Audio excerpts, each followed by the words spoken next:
drošība.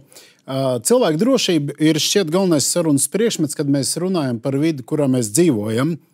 Un visnotaļ to var attiecināt arī uz padomju laiku dzīvojamo fondu, proti dzīvojamām mājām, kuras ir celtas padomju laikā, lielākoties no 50. gadu vidus līdz pat 80. gadu beigām. Un ir ļoti svarīgi zināt, ka ekonomikas ministrija vienā no saviem pārskatiem ir rakstījusi, ka Latvijas daudzdzīvokļu namu dzīvojamo fondu veido 38,6 tūkstoši ēku ar kopējo platību 54,4 miljonu kvadrātmetru, no kurām lielākā daļa ir uzbūvētas līdz 1993. gadam. Labvakar, mani sauc Jānis Uzulēns. Es esmu Būs nākotnē platformas viens no dibinātājiem.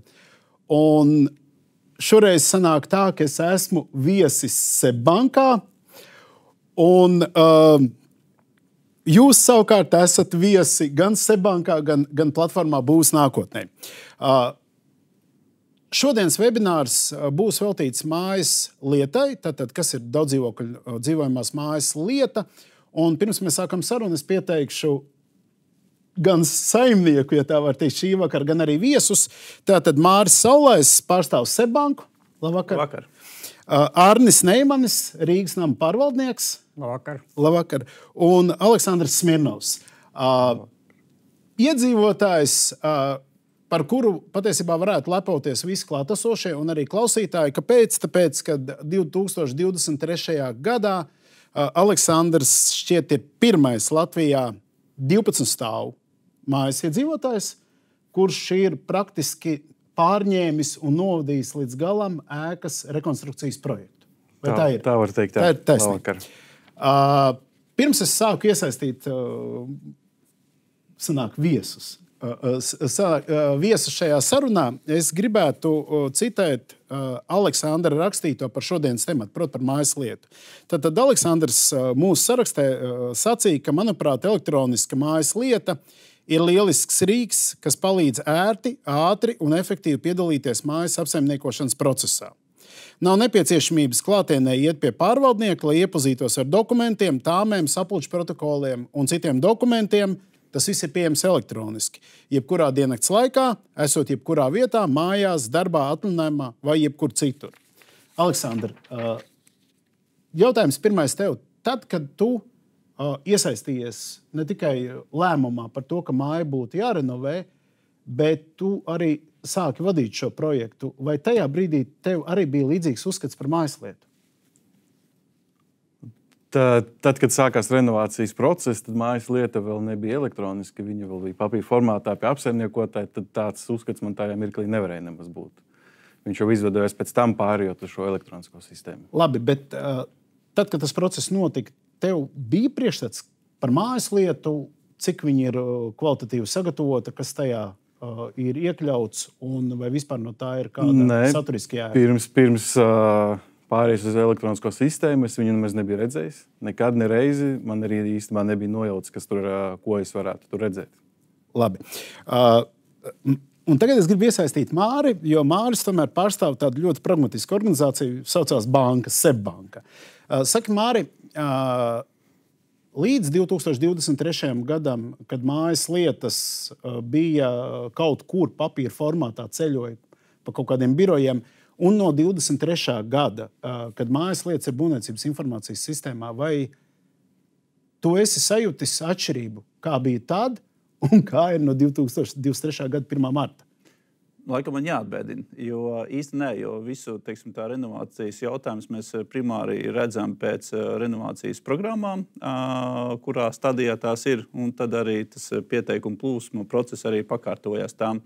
Bet tas, kas ir uz mājas lietu saistīts, es domāju, ka mēs redzam joprojām ļoti būtiskus izaicinājumus ar to, kad ar balsojumu pieņemšanu, pozitīvu balsojumu pieņemšanu, tas tāpatās ir izaicinājums, bet tas viss sākās ar sapratni, kur tu dzīvo, kāds ir stāvoklis īpašumam un ko ar to var darīt. Es domāju, ka tas ir viens no tādiem primāriem stūrakmeņiem, ar ko sākt. Es domāju, tur ir tas galvenais uzlabojums.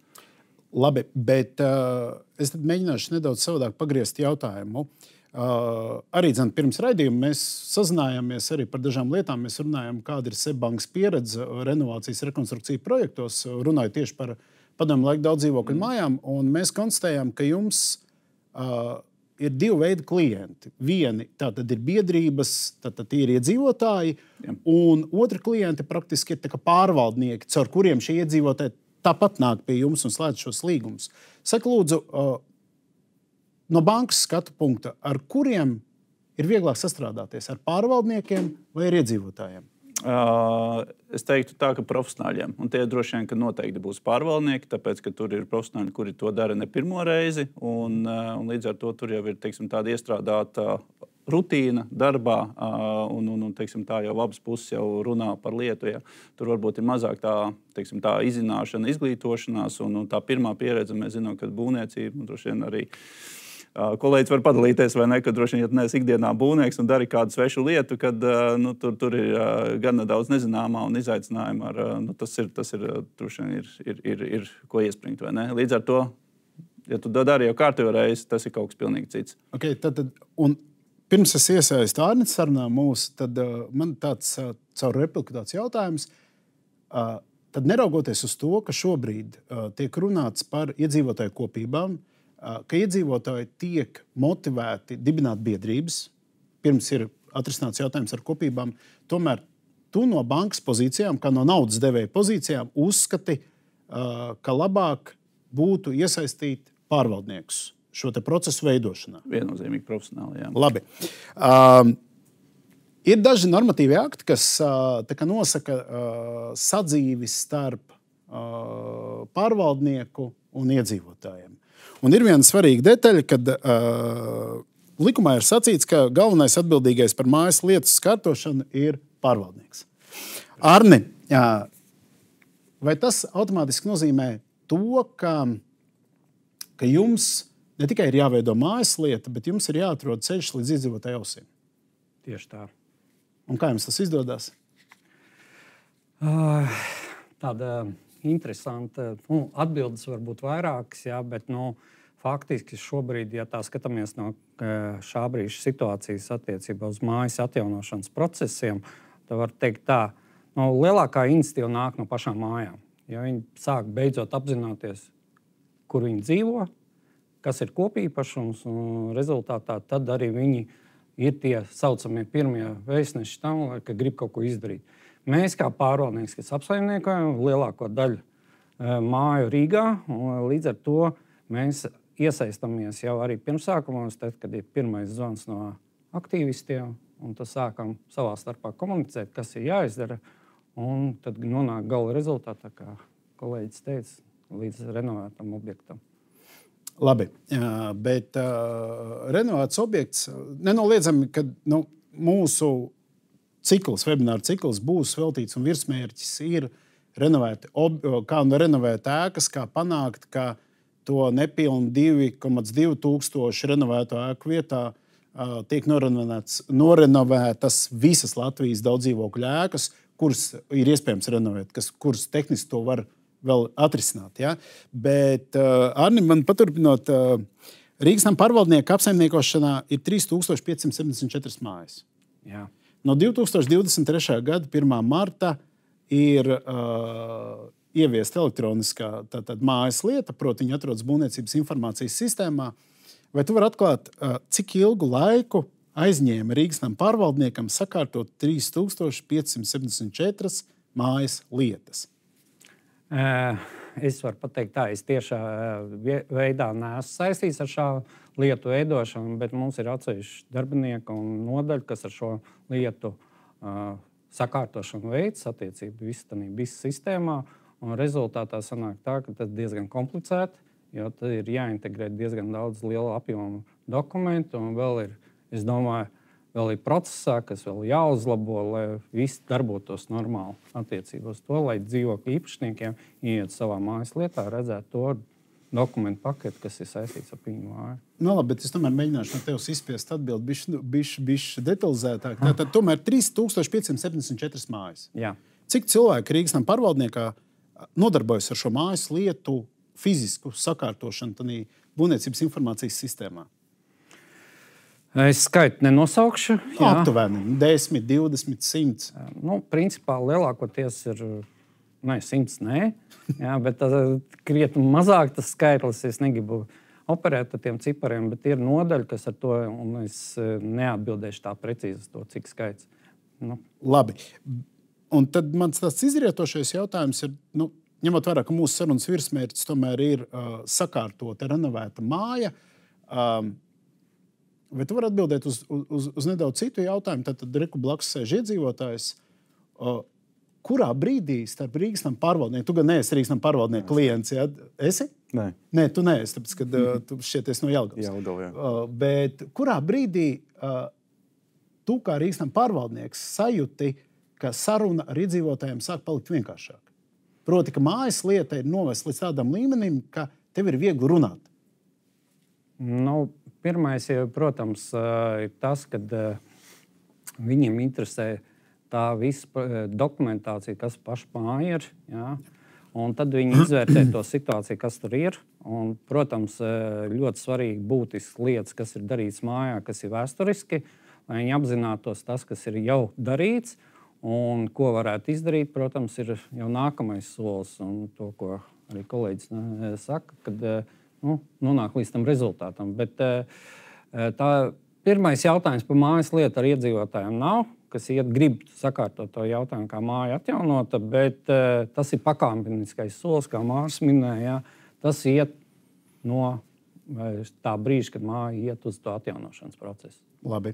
Māri, es atklāšu vienu mazu komercnoslēpumu, ko tu man bija rakstījis e-pastā un nebija pierakstījis sarkanu, ka nedrīkst teikt.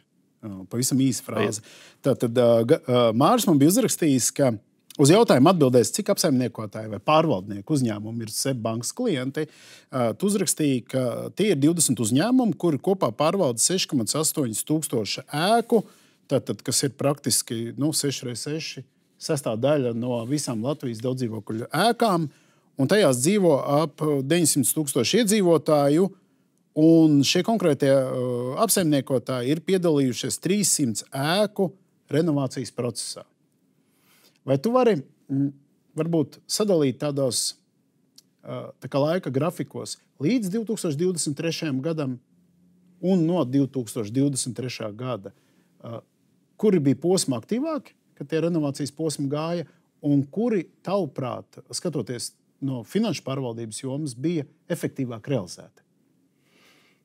Es domāju, ka primāri jau pašu sākumu, kad mums 8. gadā sākās renovācija, 9. 10. gadā, vai ne, kad tad vēl mēs zinām, ka bija tās bērnu kļūdas, vai ne, kur ar ventilāciju bija problēmas un tādi jautājumi, kas vēl īsti nebija teiksim tā pareizi atrisināt sakārtot jautājumu, bet pēc tam jau ar laiku, kad DME1, DME2, tagad DME3, tad teiksim, tās prasības jau tā kā pieaug, vai ne? Arī par energoefektivitāti sasniedzamiem rādītājiem, tātad jau vismaz 30% ietaupījums un visas ventilācijas prasības un dziļā renovācija un viss šīs te.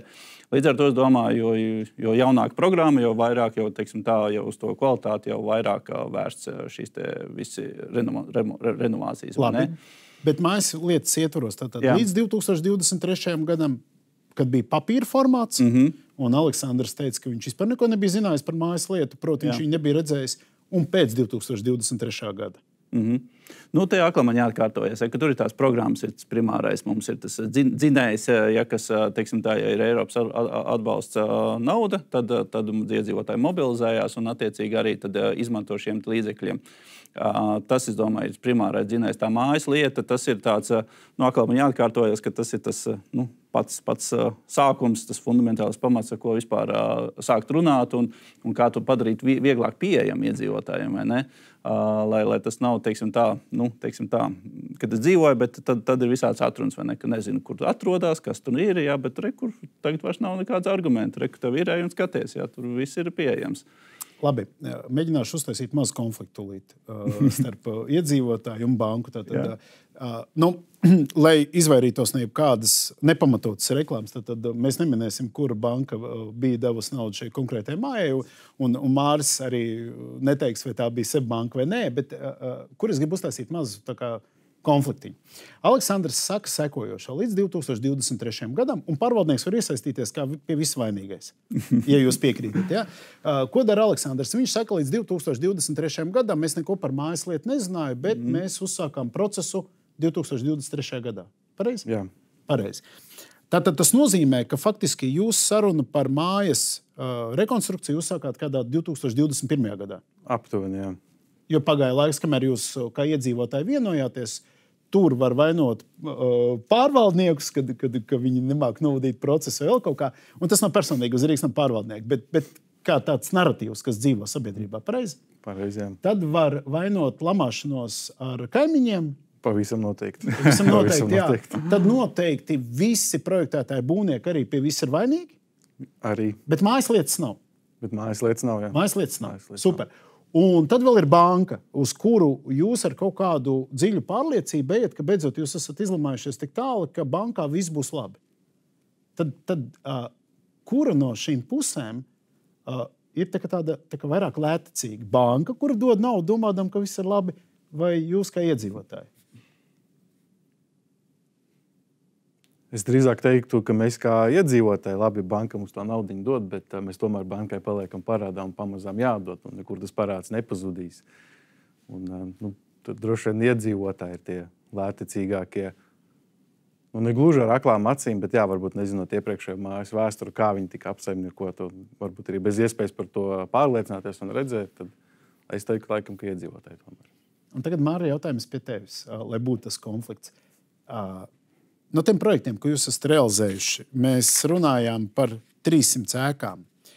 Vai tu vari atklāt, cik ir bijuši tie gadījumi, kad jau būvdarba gaitā jūs esat konstatējuši, ka diemžēl ir kaut kādas nepilnības būvdarbos, nepilnības dokumentācijas, līdz ar to strīdi par naudām, par laikiem, par termiņiem un sajūtuši riskus, ka jūs kā naudas devēji būsit apdraudēti?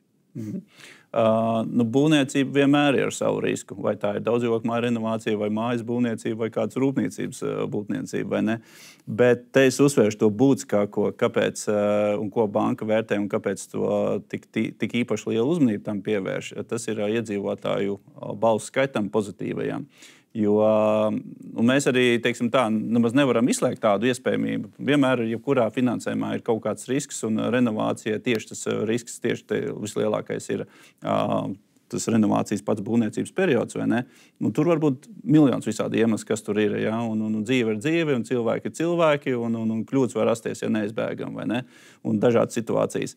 To mēs neizslēdzam. Bet šeit ir pats būtiskākais, un kas vienmēr ir, teiksim, tāds veiksmes faktors atspēlējies, ir iedzīvotāju vienotība. Un tas parādās tajā procentā, cik ir pozitīvie balsu skaiti. Ja tur ir lielāks procents, es teiktu tā, pie jebkurām grūtībām mēs sanāksim kopā, jautājumu izrunāsim, atrisināsim un vienosimies, lai kādu risinājumu tas prasa, bet to māju novadīsim līdz galam. Kāds ir nocies? Tā kā es teiktu, tas ir tas būtiskākais. Labi, bet visnotaļ tad arī līdz 2023. gadam, kad tā mājas lieta bija papīra formātā, tad patiesībā visnopietnāko lomu šajā procesā spēlēja pārvaldnieki. Pareizi? Pareizi. Un te man ir jāiesaista vēl viena atbilde, ko Arnis man bija uzrakstījis. Tad es viņam biju uzdevis tādu pavisam vienkārši jautājumu patiesībā, kas ir pamat problēmas attiecībās starp pārvaldnieku un iedzīvotājiem, ja ir runa par mājas lietu. Ko lai es atbildētu? Man ir tava atbilde, bet es labprāt dzirdētu no tevis. Es varbūt visu atkāpšos no tās atbildes, bet kontekstā, ja tā skatāmies, pārvaldniekam ir savu sistēmu, datu, kuru uzturēt mājas lietu, un mēs viņu kārtojam tā, kā bija tā brīža iespējas. Ja? Ņemot vērā visas izmaiņas, kas ir saistītas ar vispār pārnešanas BIS sistēmā, būvniecības informācijas sistēmā, ja? Tas nozīmē to, ka mēs arī pakāpeniski arī šos savus sistēmas, tos dokumentus arī pārliekam ar krietni citu kvalitāti tur, ja, lai iedzīvotājiem būtu krietni vieglāk, kā jau teica kolēģis, kad tad var iepazīties, kas tur ir. Bet, kā jau arī Mārs teica, ja, ka visi tie procesi sākās ar to atjaunošanas lietu, un ko es arī mājas iedzīvotājiem pašs, es kā projektu vadītājs, kas vada mājas atjaunošanas procesu no A līdz Z, kad sākās pirmais zvans no mājas, Es viņam skaidroju, pēc būtības mājas lietā, mēs neatradīsim arhīvos daudz lietas, kas ir, pēc būtības būtu jābūt. Jā. Tāpat tehniskā dokumentācija pirmsākumos, kad ir būvēta ēka, jo arhīvos daudz nevar atrast kaut kādas lietas, un es viņam saku, atverās jauna grāmata, jauna lapas puse, un ar šo mēs veidojam stāstu mājai jau bišķi no jauna. Un rezultātā pēc mājas atjaunošanas varbūt piekritīs, kad tur ir viss projekta dokumentācija, kas ir realizēts šajā procesā, jā, un nav vairs jāmeklē kaut kādos arhīvos kaut kādas lietas, jebkurš var ieraudzīt, kas ir darīts, un pēc 15, 20 gadiem, ja gadījumā kaut ko nepieciešams uzlabot vai mainīt, viņam ir pieejami precīzi dokumenti, kas ir izdarīts. Nevis taustīšanās kaut kāda. Labi.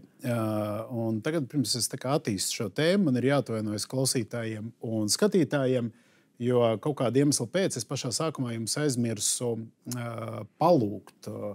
Uzdodiet savus jautājumus, lūdzu. Mums ir pieejami laikam dažādi čati.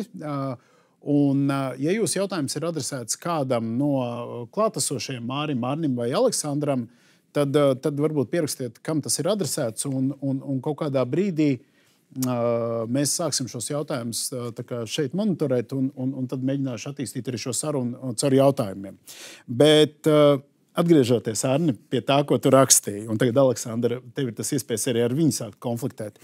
Arnis rakstīja, ka uz mani jautājumu, tātad, kas ir pamat problēma attiecībās starp pārvaldnieku un iedzīvotājiem, kad ir runa par mājas lietu, tad tu rakstīji, ka datu un dokumentu pieejamība, tas, ko tu tikko teici, tā ir viena problēma, bet tu tādu frāzi uzrakstīji, ka klientam nav pilnvērtīgu zināšanu par pārvaldīšanu un procesa veidojumiem dokumentiem, proti, un tas noved pie tā, ka iedzīvotāji sagaida kaut ko citu no pārvaldnieka, tas ir numur 1, ko tu uzrakstīji, tu jau vari sākt dusmoties.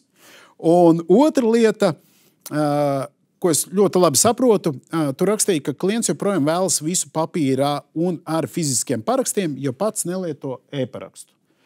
Tad saki, lūdzu, 3574 māju.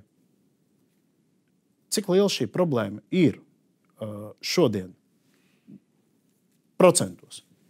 Vai iedod pavisam aptuvenu skatījumu, lūdzu? Es procentus nenosaukšu, tā ir lielākā daļa, bet ar katru dienu iedzīvotājs izglītojās, jā, un attiecīgi viņš interesējās, tad viņš attiecīgi tās zināšanas papildina no tā, kas tas ir. Protams, visa informācija ir iegūta no saviem nampārziņiem, kas viņus pārvalda, apsaimnieko un seko līdzi, kas viņi tādā mājā, jā, un attiecīgi virza to domu, ka rekur ir tāda sistēma, kurā var mierīgi un droši skatīties tos dokumentus, kas ir. Un līdz ar to es domāju, arī tā ir. Bet tu saki, ka klientam nav pilnvērtīgas zināšana, Aleksandra. Kā tu to komentēsi? Man šeit konfliktēt būs pagrūti, jo patiešām ir tā no savas pieredzes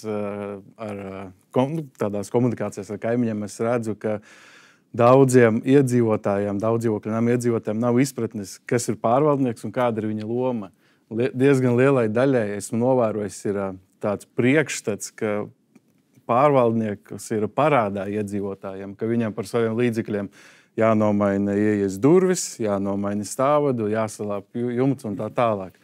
Un, nav tās izpratnes, kāda ir pārvaldnieka tā būtība, loma, uzdevums un kādi ir tie pienākumi.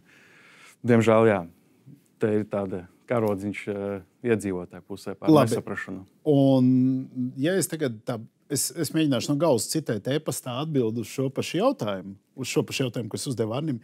Tur rakstīja, un tagad tev būs vakarā vēl konflikts arī ar tiem kaimiņiem mājā, kad tu ies kāpiņu telpā, ja? Tu rakstīji, ka tev ir tāda sajūta, ka tādā mājas lietā labi, ja ieskatās 3, 4, 5% mājas iedzīvotājiem. Es nemeloju šobrīd, ne? Jā, tā ir arī rakstīja. Tā tu arī rakstīji. Tā tiešām arī ir. Kāpēc tev ir tāda sajūta? Tam pašām komunikācijām. Procesa renovācijas, daudzi nav informēti, kuru ko var apskatīties, kam var ko jautāt, kas par ko ir atbildīgs. Un tad veidojas priekšstats, ka cilvēki nezina par mājas lietu. Labi, bet mājas lieta jau ne tikai attiecās uz renovāciju, viņa faktiski uz mājas lietu var paskatīties divējādi. Tātad, pirmkārt, tā ir pase, tas, ko Arnis teica, tad tas ir dotie par konkrēto māju, gluži kā pasē par cilvēku, bet no otras puses tā ir tāda medicīnas vēsture, ja, par visām slimībām. Un tad mēs tagad, runājot šeit šobrīd ar pārvaldnieku un ar iedzīvotāju, tā kā varam uzdot bankai jautājumu, Klau, neizklausās, ka tā Latvijas sabiedrība nemaz nav gatava to māju atjaunošanai, tie iedzīvotāji. Jā, tā mēs to varam vērtēt. Pabraucam pa ielu vai ne, mēs redzam, kāds ir tas stāvoklis. Bet te uzreiz var uzdot jautājumu. Tas ir mans īpašums, kur es dzīvoju. Es tagad neliekos zinas par to visu, vai ne? Bet tad ir ilgtermiņa jautājums, ko es darīšu pēc 15 gadiem. Ja? Tad, kur es dzīvošu un vai es tur dzīvošu tajā īpašumā? Ja? Tad ir jautājums, vai es būšu spējīgs nopirkt jaunu citu dzīvokli. Tad droši vien man kā nodokļu maksātājiem atkal domājot, bet kāpēc man atkal no saviem nodokļiem tad subsidēt kādam cita mājokļa iegādi, ja piemēram viņš pats nav uzturējis? Vai ne? Tas ir, un vienmēr jautājums ir, kad to māju remontēt. Ja? Es teiktu tā, ka droši vien labākais brīdis bija vakar, vai ne? Jo tad vienmēr bija lētāk, mazāk prasības un mazāk kaut kādas vēl tur birokrātijas vai kas tur vēl. Izdari un aizmirsti, vai ne? Un baudi augļus, un pēc 5 gadiem jau tas arī kredīts jau būs tā nomortizējies, ka tu viņu vairs nejūtīs. Ja, kad, tur man tā liekas, ka tāpēc ir tā atbilde, ja, kad vakar bija labāk renovēt. Droši vien arī mazākas prasības, ja, vai mēs tagad zinām, ja katra programma kaut kāds nianses ir. Labi, jā, tad līdz šim brīdim sarunām mēs esam konstatējuši, un tas arī nav nekāds noslēpums, es domāju, Latvijas sabiedrībai, ka mēs visi zinām, ka mājas lieta viņa faktiski sastāv no 17 sadaļām. Un katrai sadaļai ir savu fundamentālu nozīme, un tur varbūt ir kaut kādas vienkāršas lietas, kaut kāda kopēja rēķina, vēl kaut kādas tādas ikdienišķas lietas, ko mēs varbūt redzam pārvaldīšanas, bet komunālo pakalpojumu rēķinos tā tālāk. Ja? Bet mēs arī šodien konstatējam, ka ļoti daudzām mājām visticamāk nav, piemēram, pamata dokumentācijas. Tad nav sākotnējā būvprojekta, nav ziņas, kā šī māja ir bijusi celta. Iespējams, ka vispār nevienam tādas informācijas vienkārši nav. Tā ir numur viena lieta. Taču šajās mājas lietās ir viena no sadaļām, tā ir tehniskā informācija. Un tā ir tā informācija, kas ir saistīta ar mājas tehnisko izpēti. Vai viņi ir bijusi vizuāla vai jau dziļi padziļināta tehniska, ja? Bet šī informācija tur tā kā atrodas. Pareizi? Tieši tā. Pareizi. Saki, Arni, tavuprāt, cik daudz no jūsu mājas lietām ir šīs informācijas, kas ir pamatota no tāda tehniskā viedokļa, lai jums būtu viegli atnākt un savus iedzīvotājus pārstāvēt bankā un teikt, Klau, reku, mums viss ir, mēs gribam uzsākt būvniecības procesu, renovēt māju. Cik ir šī kvalitatīva šī sadaļa mājas lietās? Principā, ja tā skatāmies no atjaunošanas procesa, diezgan, es varu teikt, kvalitatīvi. Jā. Protams, gribētos vēl kvalitatīvāk, bet, kā jau Māris minēja, daudz kas vēl ir jāuzlabo un viss kvalitatīvāk jāizdara. Bet, jebkurā gadījumā bankai, lai finansētu projektu, viņi arī skatās no savas puses attiecībā, kas tur ir. Ne tik vien par dzīvokļu īpašnieku balsojumu, ko mēs varam diskutēt, jā, bet iet arī par to. Pirmais ir, protams, ir pats būvnieks, jā, projektētājs, kas veiks autoru uzraudzību, protams, būvuzraugs, un tad pārējās izrietošās lietas, kas procesā ir. Labi, bet es joprojām mēģinu uzturēt to mazo. Mēs visi te pozitīvi, ja? Un es arī klausītājiem gribu teikt, ka mēs jau pozitīvi ejam šim jautājumam klāt, un mūsu mērķis ir motivēt jūs iedziļināties jūsu mājas lietās un mēģināt saprast, ka tas ir instruments, kā varbūt arī ietaupīt naudu pie rekonstrukcijas. Māri, pareizi? Tieši tā. Būsim godīgi, renovācija nav lēts pasākums, vai ne? Jebkurš cents un eiro ir svarīgs. Līdz ar to, lai mēs to ieguldītu efektīvi un pareizi, noteikti, kad ir vērts izvērtēt, kur mēs tos eiro ieguldam, vai ne? Un droši vien, ka būtu muļķīgi pēc kāda laika. Varbūt mēs pat to neuzzināsim, ja ka mēs esam izdarījuši kaut kādas investīcijas, ja kuras īstenībā varbūt nebija vajadzīgas, vai ne? Bet viennozīmīgi tā mājas lieta, kvalitīva mājas lieta, tad palīdzētu uzdot pareizos jautājumus pie kaut kādas projekta izstrādes, ja, kāpēc mēs šo gribam darbu darīt, ja, teiksim, tā mūsu mājas lietā tas vispār nav nekur minēts kā vajadzīga lieta, vai ne? Es domāju, ka tur viennozīmīgi tas būtu viens no tādiem tādu būtiskākajiem stūrakmeņiem. Nebūtu pēc tam kādas situācijas ķilniekiem, bet būt jau tā zinošiem pasūtītājiem, izdarīt to, ko vajag darīt. Labi, un tagad, Aleksandr, jautājums tev. Tad banka saka, Māra personā saka, tur jo vairāk informācijas, jo labāk. Un patiesībā sakot, ka mēs runājam par naudu, tad 21. gadā, kad tu nebija redzējis mājaslietu un jūs uzsākāt varonīgu procesu 12 stāvu mājas, un tā ir, es atkārtoju, pirmā māja Latvijā, 12 stāvu, un tas nav Rīgā, tas ir Jelgavā, šo te procesu. Un jūs 2 gadus gājāt līdz būvdarbu uzsākšanai? Jā. Un jums tas izmaksāja kaut kādu naudu. Es neprasīšu, cik tas izmaksāja, un tas arī varbūt visiem nav jāzina, bet... Un tad tev parādījās mājaslietu Bisā. Un es tev gribu uzdot jautājumu, vai tev ir sajūta, ka, ja šī mājaslietu Bisā būtu bijusi, piemēram, 20. gadā, jūs būtu lētāk tikuši galā ar šo rekonstrukcijas procesu? Protams, ka jūs vairāk saprastu tās izmaksas pozīcijas, būtu padziļinātāka izpratne par to, kāpēc kaut kas vispār ir jālabo. Jeb tam nebūtu nekāda nozīme bijusi. Man liekas, ka tas neko tomēr nemainītu. Ka tā iedzīvotāja informētība tomēr paliktu tāda, kāda viņa bija. Tagad arī tā grūti, tas jau bija diezgan sen salīdzinoši un grūti tā novērtēt, bet es domāju, ka tomēr tas īsti neko nemainītu. Labi, Māra, kā tu komentēsi viņa atbildi? Tavuprāt, varbūt tas, ko es pieminēju, varbūt mēs tad īsti, šis ir tas scenārijs, ka iedzīvotājs maz īsti neuzinās to, vai ne, ko viņš varēja darīt un ko varēja nedarīt, ko varēja darīt efektīvāk, ko varēja darīt savādāk, vienkāršāk varbūt risinājumi. Ja? Bet var jau būt arī, kad, kā jau saka, vai ne, ka tas neko nemainīja. Tā kā droši vien, ka tur ir scenāriji. Droši vien situācijas ļoti daudz, jā, un būs procenti, vai ne, kur vienai tas mazāk ietekmi rada, bet būs arī droši vien ļoti nozīmīgi procenti, ja, kur tas var kaut kādu lomu nospēlēt. Labi, bet tad Māris citu jautājumu uzdošu. Aleksandrs nedaudz atzīstās, ka bišķi tā kā pa miglu gāja tas process. Ja tā mēs... Jā, bija savas sarežģītības, kaut kas bija nezināms, jā. Jā, un ja es atceros vienu no mūsu sarunām, tad tu teici, ka nav tā, ka tu no pirmās dienas iesaistījies šī procesa, faktiski būvniecības procesa vadībā, bet tu tā kā kaut kad vēlāk parādījies. Ne, es dzīvokli tajā ēkā iegādājos jau tuvāk tam būvniecības procesam. Es tieši vairāk iesaistījos uz būvniecības procesu, bet tas posms, kad bija lielā balsu vākšana, es to vairāk izlaidu. Labi. Tas nozīmē, ka tu ieliec vilcienā, kurš jau kaut kur brauc, un tu pēc tam saprati, uz kuriem tu brauc, uz kur pietur. Jā. Labi, bet Māri saki, tagad pie tevis atnāk 2 klienti uz banku. Un viens klients saka, Klau, man ir baigi forši sakārtot mājas lietu, man ir katru gadu veiktas obligātās darbības 907. ministra kabineta noteikums, starp citu Arnijā, tad katru gadu reizi, 2 reizes gadā, un pēc vētrām es uzsvēršu nākamajā dienā, nevis pēc vēl mēneša, ir jāveic mājas apskati, jānovērtē tās tehniskais, vismaz vizuāli stāvoklis. Un tad, Māri, pie tevis tagad atnāk 2 dažādi klienti. Viena, tā kā Aleksandrs neapvainojas, kuri saka, mums ir skaidrs, nav skaidrs, mēs gribam 1 miljonu. Mums vajag atjaunot māju. Un atnāk Arnis ar ļoti pārliecinošu dokumentāciju, kur viņš saka, mums arī vajag 1 miljonu.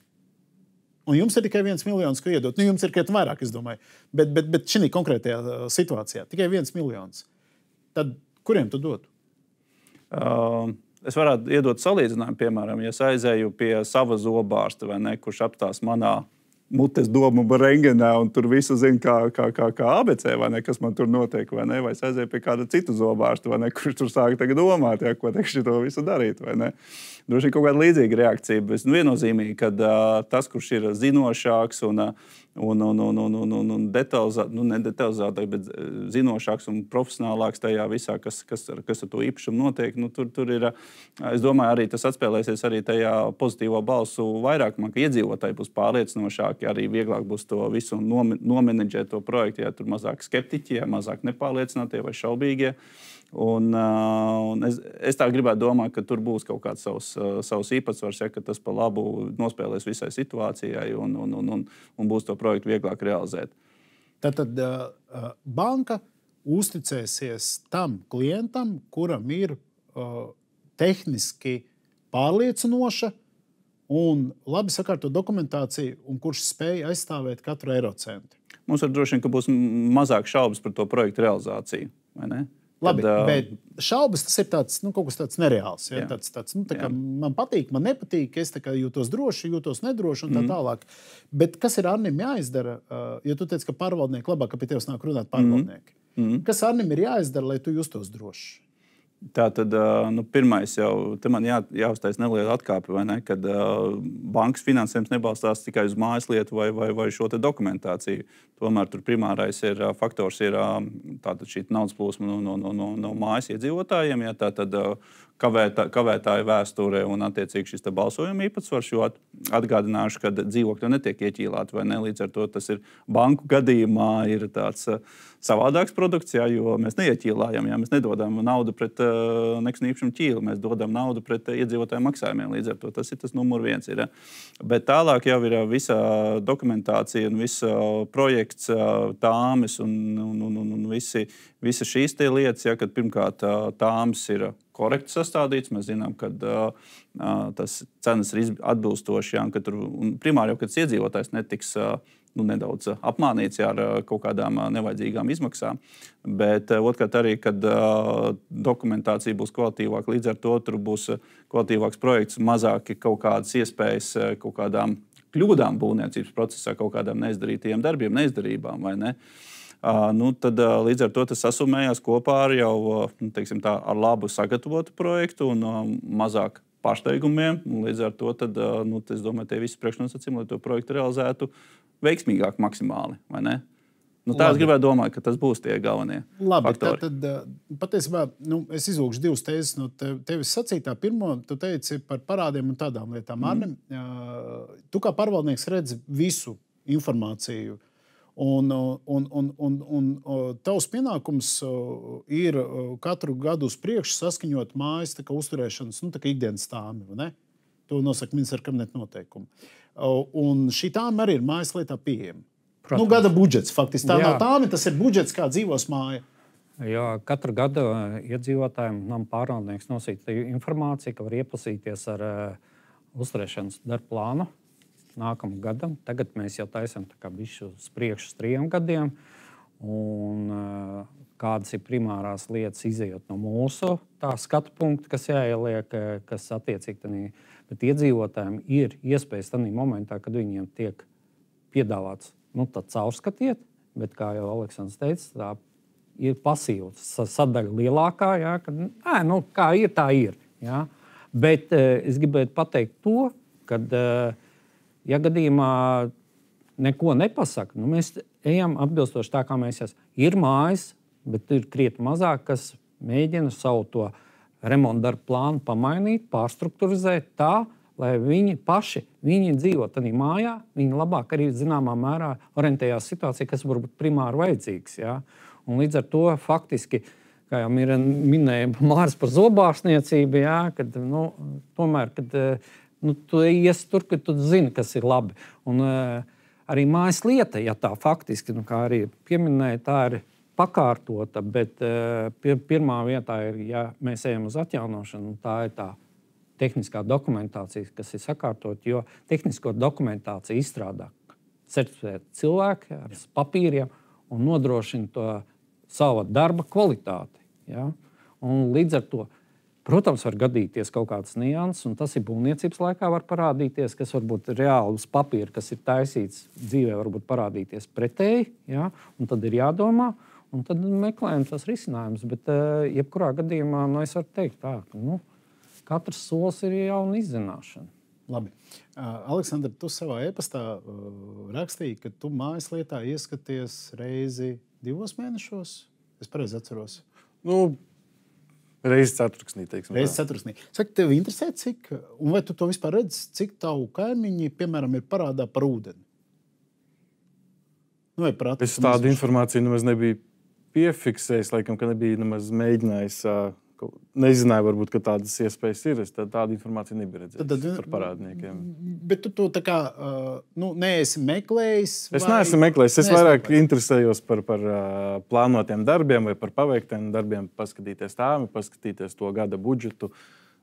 Es par tādām lietām vairāk interesējos. Labi, tad tu faktiski mēģini saprast, kā dzīvo tas organisms, ko sauc par daudzdzīvokļu māju, un tev pārējais tā kā neinteresē. Bet, ja tev būtu tagad, jāatbild uz jautājumu Latvijas iedzīvotājiem, kāpēc ir vajadzīga tā mājaslieta un kāpēc viņai ir vērts ieskatīties vismaz reizi 2 mēnešos? Tādu motivējošu. Vienmēr varam aplūkot tehniskos datus, tad mājas pasjā, kā mēs pēc tam nosaucām viņu. Ja tas kādreiz kaut kur ir vajadzīgs. Otrs, tad varam sekot līdzi plānotiem darbiem, paveiktiem darbiem, visām tāmēm, izmaksām. Vienmēr var atrast sapulču protokolus, ja ir piemirsts, vienmēr var atgriezties un var atrast kaimiņu kontaktus, ar viņiem sazināties.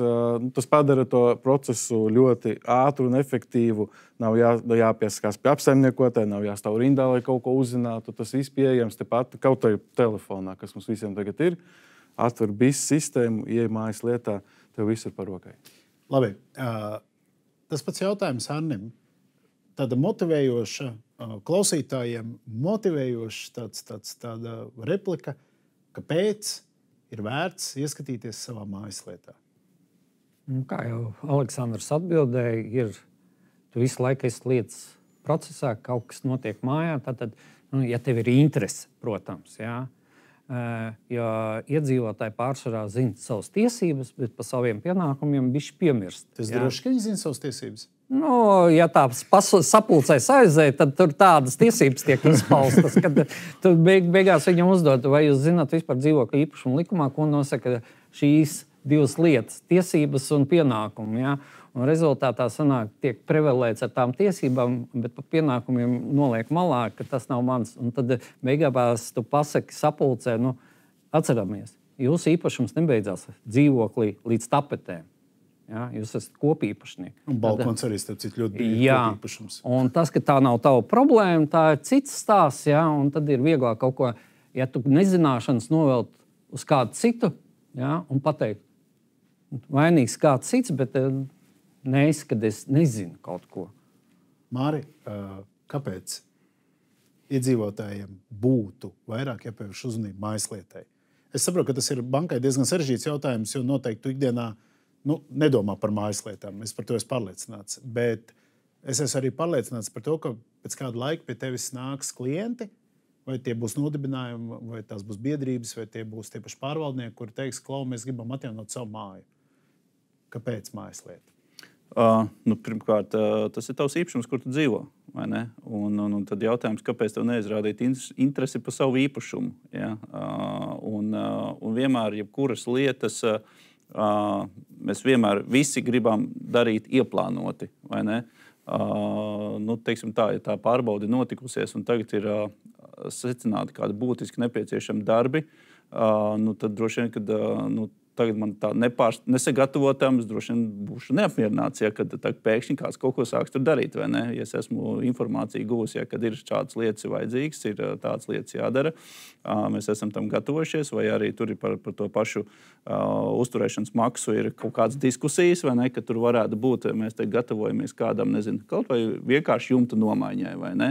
Mums tagad vajag gatavoties šiem te darbiem, ja, tagad palielināsim uzturēšanas maksu, lai mēs varētu uzkrāt rezervi. Elementārs piemērs, vai ne? Tad es esmu lietas kursā, ka ir problēmas ar jumtu. Es sakoju tam līdzi. Ja pat es esmu tas iedzīvotājs, kurš kopsapulces neapmeklē un esmu savos darbos un savā dzīves rutīnā, vai ne? Tad, skatoties lietā, es tomēr zinu, kas ir plānots. Man ir mazāk pārsteigums, var uzdot jautājumus, sagatavoties. Un es domāju, ka tur nevajadzīgi jautājumi visām pusēm ir krietni mazāk būs. Labi. No savas puses, ņemot, ka platformā būs nākotnē, mēs esam veidojuši webinārus kopā arī Būvniecības valsts kontroles biroja par mājaslietām. Es tādas ikdienas vēlos pateikt, ka tad, kad sanāk strādāt ar iedzīvotājiem par māju rekonstrukcijas projektiem, ļoti bieži mēs uzdodam jautājumu, kas ir jūsu mājaslietā. Un viņi saka, mēs nezinām. Mēs sakām, ok, iedodiet mums lūdzu pieeju mājaslietai. Saka, mēs nezinām, kā to izdarīt. Un to nesaka, piedodiet vecas stantiņas vai pavisam jaunu cilvēku, bet to saka, pietiekami nobrieduši cilvēki, kuriem būtu jāorientējas par un ap savu īpašumu. Ja? Un var kritizēt iedzīvotājs, Aleksandrs, un es savus kaimiņus varu kritizēt, un šovakar tev būs grūtāk iet mājās nekā parasti. Bet var arī aizdomāties par to, ka daudz labu lietu netiek izmantotas nevis tāpēc, ka mēs negribam to izmantot, bet mēs nezinām, mēs esam par maz informēti, un līdz ar to mūs tas neinteresē. Arni, tu tam piekritīs apgalvojumam? Piekrīt. Piekritīs. Tātad tas nozīmē, ka gan Aleksandrs, gan Arnis, gan Māris piekritīs, ka izglītība un veids, pat nevis izglītība, bet informētība un veids, kā mēs šo informāciju līdz iedzīvotājiem nonesam, viņš var būt dažāds. Sākot no paskastē informācijas, beidzot ar e-pastu, beidzot ar ziņām un visos pieejamos veidos. Forši. Tad mēs, ņemot vērā, ka man jau ziņoja, ka ir 15 minūtes palikušas, mēs pāriesim uz klausītāju, skatītāju uzdotiem jautājumiem, un es tad mēģināšu tagad dažus nolasīt. Baiba ir uzdevusi jautājumu, ko darīt, ja mājas apsaimniekotājs mājas lietā neieliek, neuztur visu informāciju. Arni? Tātad, ja mēs dabūjam signālu, tad mēģinām saprast, kas ir tas, kas nav cilvēkam pieejams. Ja? Jo jebkurā gadījumā arī pat iedzīvotāji tā interese to, ko kaut kas pa mājas lietām, un ko viņš konstatē, ka kaut kas trūks, tad viņš var uzdot savam pārvaldniekam jautājumu, ka kaut kas trūks, kāpēc un ko. Un tad mēs mēģinām saprast, kas tas tāds ir, lai atbildētu uz to konkrēto jautājumu. Labi. No savas puses, Baiba, es pieminēšu, ka, ja nemaldos, tad pārvaldniekiem ir paredzēta administratīva atbildība par nekvalitatīvu mājas lietas vešanu. Tu esi saskāries kādreiz ar šādu? Nē, pagaidām. Nē, tad mēs neattīstam šo jautājumu. Super. Kārlis ir uzrakstījis sekojoši, ka dzīvoja mazā ēkā 12 dzīvokļu, kurai nav pārvaldnieku. Pārvalda paši. Nav bijis iespējams vadīt mājas lietu, ja formāli nav līguma par pārvaldīšanu, un pārvaldnieku reģistrā arī nevar reģistrēties. Bezjēdzīgi, jo nav pat iespējams pašiem kaut ko darīt. Un Kārlis to ir motivējis, kāpēc viņi pārvalda paši, ka pārvaldīšanas pakalpojums mazai pirmskara ēkai ir par dārgu. Un iepriekš, laikam, šo māju ir apsaimniekojis Rīgas nama pārvaldnieks, bet tas ir kaut kas cits nedaudz. Aleksandr, es domāju, ka šis vairāk ir nevis pat jautājums, bet vairāk es gribētu dzirdēt tavu komentāru.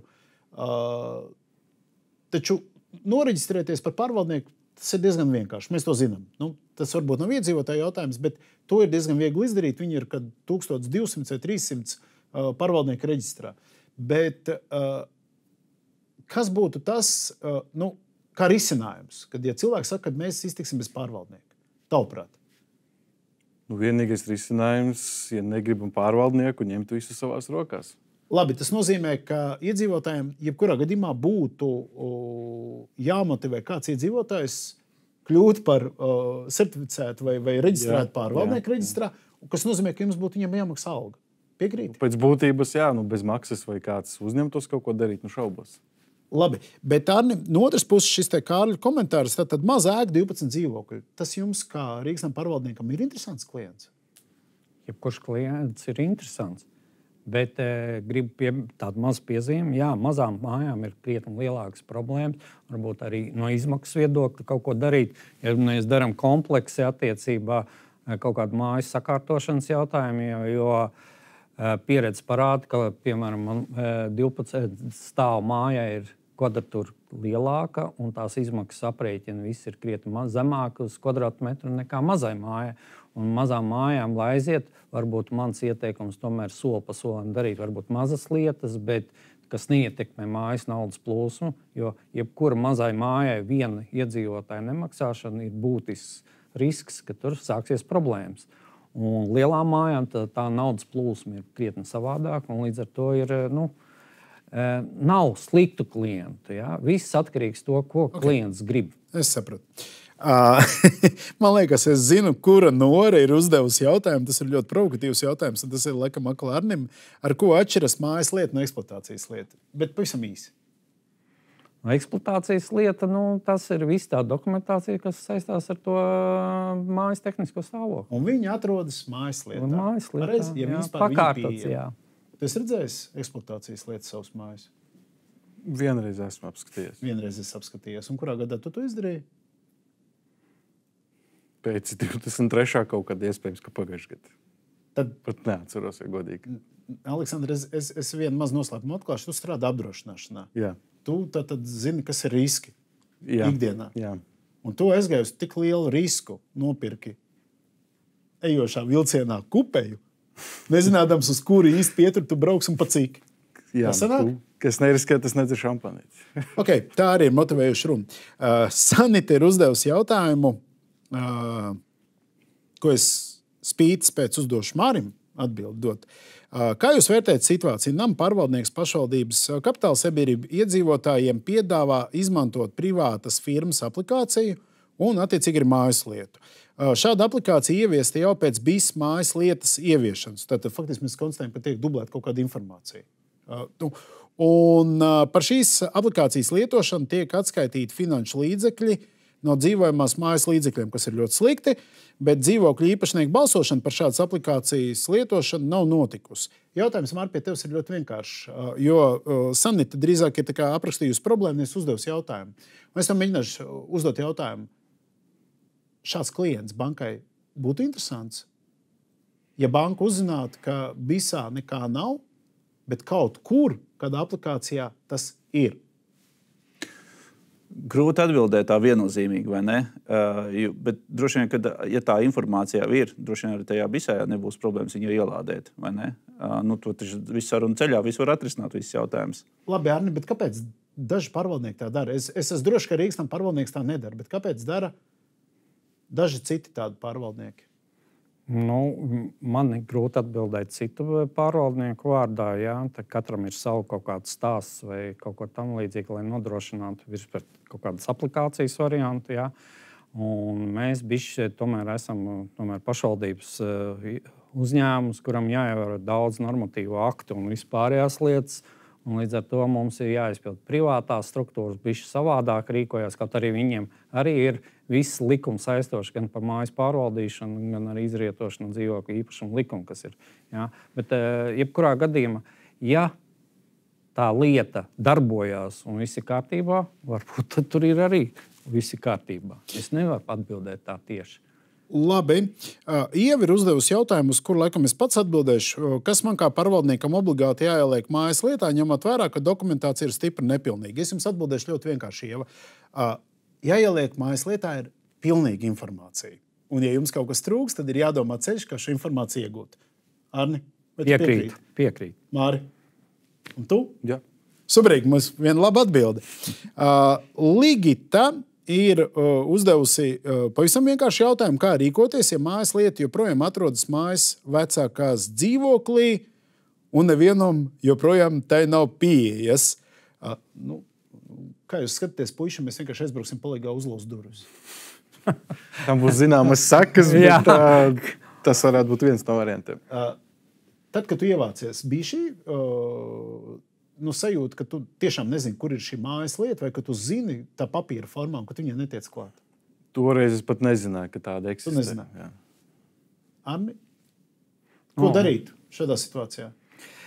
Jebkuras situācijas atrisināšana, ja neiesaistām kaut kādas likuma normatīvās aktus, tad vienmēr ir diplomātisks sarunas. Un arī tā skaitā par māju atjaunošanas procesiem. Sarunas. Un, es no savas pieredzes varu pateikt, 1% bija jāizmanto kaut kādas ar likumu saistītas lietas, lai nodrošinātu kaut kādām piekļuvēm. Viss pārējais ir jautājums. Es sapratu. Vīva ir uzdevusi jautājumu, rakstot sarunas vadītājiem. Paldies! Vai domājot un runājot par vairāk stāvu dzīvojamā ēku renovāciju, tā ietver arī vides piekļūstamību? Es jums varu pateikt godīgi, ka es nevienā mājas lietā, ko es skatījies, neesmu redzējis kādu atsevišķu sadaļu par vides piekļūstamību. Es domāju, cilvēkiem, piemēram, ar ierobežotiem kustību traucējumiem un tā tālāk. Arni, tā ir problēma. Pareizi? Jā, tā ir problēma, bet mēs sākam jau arī pievērst tam uzmanību. Un viena māja, kur tagad ir projektēšanā, arī šis jautājums pacēlās. Tas nāca vairāk no komerc telpu īpašniekiem, jo viņiem svarīgs jebkurš klients, tā kā mums kā pārvaldniekam. Ja? Un mēs projekta ietvaros arī ņēmām šīs cilvēku, to mājas daļas īpašnieku vēlmes, lai viņiem būtu arī tas sakārtots. Un ņemam daudz lietas. Katrs solis, katra māja ir savs izaicinājums. Un līdz ar to var teikt, tā, varbūt pēc gadiem būs ideāli. Es sapratu, Māri, tagad provokatīvs jautājums te par vides pieejamību. Saka, lūdzu, vai banka tam pievērš uzmanību? Arī droši vien vieta izaugsmē, vai ne? Bet par finansējumu izvērtēšanu nē, bet te vairāk no tādiem sociāliem aspektiem, vai ne? Ja tur ir cilvēki, kuriem tas ir aktuāli, tad noteikti tas jautājums ir jārisina. Tagad provokatīvais jautājums, vai banka tam pievērsīs uzmanību? Es teikšu godīgi, ka nē, mēs to tik tieši nevaram izvērtēt. Ja mēs jau arī nezinām, mums ir tā jau tur tāda savā ziņā sensitīva informācija, vai nekāds ir vajadzības. Tā kā tas vairāk droši vien jau, kad iedzīvotājiem ir pārvaldnieki jārisina, kādi jautājumi jāatrisina. Mēs tik dziļi nevaram no bankas puses ieiet iekšā. Es sapratu. Un paldies par godīgu atbildi. Jānis ir uzdevis jautājums par mājas lietu un BIS. Tātad BIS reģistrējušies 3 no 62 īpašniekiem. Tātad Jānis apstiprina Aleksandra tēzi. Un ko iesākt pārvaldniekam? Tas ir viens jautājums. Un ko plāno darīt valsts, lai veicinātu īpašnieku aktivitāti BIS? Tas ir otrs jautājums. Arni, laikam, tas ir jautājums tev. Principā tas ir no nama pārvaldnieku puses. Es varu tikai teikt to, ka mēs maksimāli mēģinām izmantot visus sociālos kanālus, informējot iedzīvotājus par to, kas tas tāds ir, ko var ar viņu darīt, kā viņu iepazīties, kā to visu izdarīt. No likuma puses, protams, varbūt ir vajadzīgs kaut kāda normatīva akta, kas bišķi tā dzīvokļa īpašnieka pienākums izdarīt to, jā, un faktiski tā sadarbojoties nav neviena piespiedu kārtā, nevienam neko neuzliks. Bet informēt visu laiku. Labi, bet šis jautājums ļoti labi iet kopā ar to, ko Māris bija rakstījis. Ja es pareizi atceros, tad 300 no 6,8 tūkstošu mājām ir atjaunotas. Un pieņemsim, ka tā nauda ir pieejama visām 6,800, un banka taču būtu priecīgi redzēt visas 6,800 mājas savu klientu vidū. Pareizi? Protams. Un viņi būtu redzēt priecīgi, saprātīgi novadīt procesu. Protams. Un šajā jautājumā Jānis ir akcentējis tieši to, ko teica Aleksandrs, ka tā ieinteresētība no iedzīvotājiem ir ļoti maza. Māri, vai tu piekritīsi, ka ar normatīvo aktu rakstīšanu mēs šo jautājumu neatrisināsim? Daļēji, jo es gribētu teikt, ka kaut ko jau atrisināsim, jo kaut kādai jau pārtikai jābūt acīm redzot. Tas būs burkāns? Burkāns, vidi, kur tu dzīvo. Vidi, kur tu dzīvo, labi. Bet vai tas tad pagriezīšu savādāk šo jautājumu. Banka, tad, kad vēlas sasniegt savu klientu, viņi atrod dažādus informatīvos avotus, sākot no sociālajiem tīkliem, beidzot ar presi, televīziju, radio, kaut kādām sociālām kampaņām, vai reklāmas kampaņām. Tavuprāt, valsts tiek galā ar šo pienākumu, motivējot cilvēkus ieskatīties savā mājaslietā? Te jau droši vien atbildi jau izskanēja, vai ne? Kad, ja tur ir 3%, tad noteikti nē. Tu jūti motivāciju no valsts puses? Nē. Tu esi kādreiz lasījis ziņu, ka Klau, ieskaties mājas lietā, un tev būs, kaut kas, tu kaut ko sapratīsi vairāk. Neko sociālos tīklos, nekur izņemot būs nākotnē kaut kāds paziņojums par webināriem. Neko citu neesmu redzējis par mājas lietu. Es sapratu. Paldies. Un tad šķiet pēdējais jautājums, ja mums ir palikuši tikai pusotra minūte, tad Dācis ir uzdevusi jautājumu, varbūt kāds ir zinošs, vai ir kāds arhīvs, vai jebkas, kur var dabūt meliorācijas lietu. Kāds tam sakars ar mājas lietu, man ir grūti, varbūt grāvrāks apkārt, bet es domāju, Dācis, ka noteikti tas ir vienīgais, kur jūs varat kaut kādu tādu informāciju atrast, tas ir kāds arhīvs, noteikti pašvaldības būvvaldē. Es domāju, ka būvvaldē tas varētu būt arhīvs. Bet kopumā es, kungi, vēlos jums teikt paldies. Pirmkārt, paldies par to, ka šī bija mana pirmā pieredze, kad es mēģinu strādāt uzreiz ar 3 cilvēkiem un vadīt vienu webināru. Otra lieta, es jums vēlos pateikties par to, ka jūs piekritāt. Visi arī SEB banka piekrita un izrādīja ļoti ieinteresētību ar šādu formātu sarunāties ar iedzīvotājiem. Un man šķiet, ka tas ir baigi forši, ka pie viena galda šodien sēž banka, pārvaldnieks un iedzīvotājs. Kā mēs redzam, viņi visi pārsvarā smaida. Vārns varbūt nedaudz tāds nopietnāks. Ja? Bet katrs ir iedevis kaut kādu savu mazu skatījumu, kāpēc mājas lieta ir svarīga. Tas tā ir, vai ne? Lūk, un pavisam īsa replika no katra, burtiski 5 sekundes no jums, un atvadamies no mūsu klausītājiem. Un pirms jūs dodat repliku, es vēršos pie klausītājiem. Vismaz būs nākotnē platformā, kura klausās.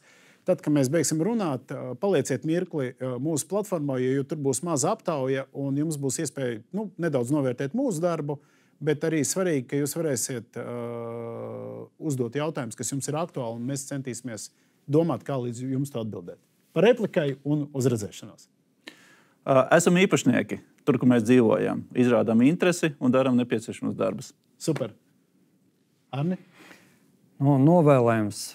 Tāds no savas pieredzes, katra atjaunotā māja, Rīga, es runāju par Rīgu, ir kļūst skaistāk. Un arī Latvija, pareizi? Protams. Pareizi. Aleksandra. Esam labi saimnieki savam īpašumam, esam proaktīvi, un tad arī viss notiks. Mans novēlējums visiem ir ļoti vienkārši. Aleksandrs, kad šovakar brauks mājās, esiet pret viņu saudzīgi un labāk ieskatieties savā mājaslietā. Paldies par uzmanību un tiekamies 22. maijā, kad mēs runāsim par renovācijas projektiem. Tieši tā. Uz redzēšanos. Paldies! Paldies!